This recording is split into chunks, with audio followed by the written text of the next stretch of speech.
മാഡത്തിന് അറിയാലോ, എനിക്കങ്ങനെ സ്വന്തം ജീവിതമൊന്നുമില്ല. ഞാൻ ആഗ്രഹിച്ചതുപോലെ എന്റെ അനുജത്തി ശ്രീലക്ഷ്മിയുടെ വിവാഹം നടത്താൻ എനിക്ക് പറ്റിയില്ല.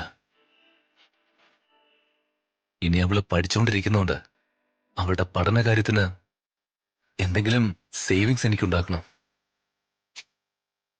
അതല്ലാതെ ഇപ്പോ രാജുവിന് എപ്പോഴും ഈ പ്രാരാബ്ദത്തിന്റെ കാര്യങ്ങൾ മാത്രമേ പറയാനുള്ളൂ. കുറച്ചൊക്കെ പ്രാക്ടിക്കലായിട്ട് ചിന്തിക്കണം രാജു. രാജു എന്നെ കെട്ടിക്കഴിഞ്ഞ ഈ വീട്ടിലെ സ്വത്തൊക്കെ രാജുവിന് കിട്ടില്ലേ? മാഡം, ഇതാണ് എന്റെ ഏറ്റവും വലിയ ടെൻഷൻ.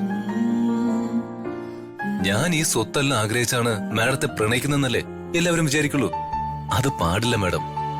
ഇങ്ങനൊരു വലിയ വീട്ടിൽ ജനിച്ചത് എന്റെ തെറ്റാണോ രാജു? രാജു ഒരുപാട് സ്നേഹിക്കുകയും ബഹുമാനിക്കുകയും ചെയ്യുന്ന ഒരാളുടെ മകളായി പോയതാണോ ഞാൻ ചെയ്ത തെറ്റ്? ഞാനൊരു സാധാരണ വീട്ടിലെ പെൺകുട്ടിയായിട്ട് ജനിച്ചാൽ മതിയായിരുന്നു. ഇങ്ങനെ ഇമോഷണൽ ആയിട്ടൊന്നും പറയല്ലേ മാഡം. നമ്മുടെ ജനനം, പിറവി, ഇതൊക്കെ ദൈവം മുന്നേ തീരുമാനിച്ച കാര്യ. രാജു, ഈ ഉപദേശവും ഫിലോസഫിയൊക്കെ ഒന്ന് നിർത്ത്. എന്നിട്ട് ഞാൻ വീണ്ടും വീണ്ടും പറയാ, ഒന്ന് പ്രാക്ടിക്കലായിട്ട് ചിന്തിക്ക്. ഇപ്പൊ എന്നെ കല്യാണം കഴിക്കണമെന്ന് പറഞ്ഞ് വേറൊരുത്തം വന്നിരിക്കുന്നു. ഇനി എന്തൊക്കെ ടോർച്ചറിങ് അവൻ ചെയ്യാൻ പോകുന്ന എന്തോ. ഓൾറെഡി അവൻ എന്നെ ടോർച്ചർ ചെയ്യുക. അവന്റെ ബർത്ത്ഡേ എന്നും പറഞ്ഞ് എന്നെ അങ്ങോട്ട് ക്ഷണിച്ചിരിക്കുന്നു. അവിടെ എന്തൊക്കെയാണോ പ്ലാൻ ചെയ്തിരിക്കുന്നത്, ഒരെത്തും പിടിയും കിട്ടുന്നില്ല. ഇനി അവിടെ വെച്ചെങ്ങാനും എന്നെ പ്രപ്പോസ് ചെയ്യുമെന്ന എന്റെ പേടി. ഇനി മോതിരമായിട്ട് നിന്നോണ്ട് വിൽ യു മാരി മീ എന്നങ്ങനെ ചോദിച്ചാ ഞാൻ എന്ത് പറയണം? മാഡം, മാഡത്തിന്റെ മനസ്സിൽ എന്താന്ന് പറയണം?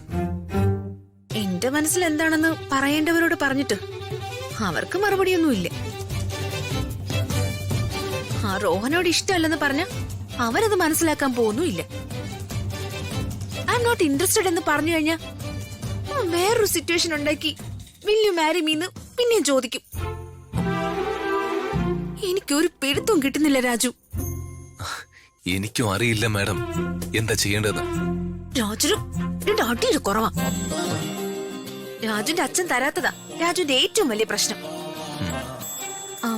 രാജു ഒരു കാര്യം ചെയ്, ഞാൻ രാജുവിന്റെ വീട്ടിൽ വരാം. എന്നിട്ട് ഞാൻ രാധമ്മയോടും വേണുവങ്കളിനോടും ഈ കാര്യം സംസാരിക്കാം.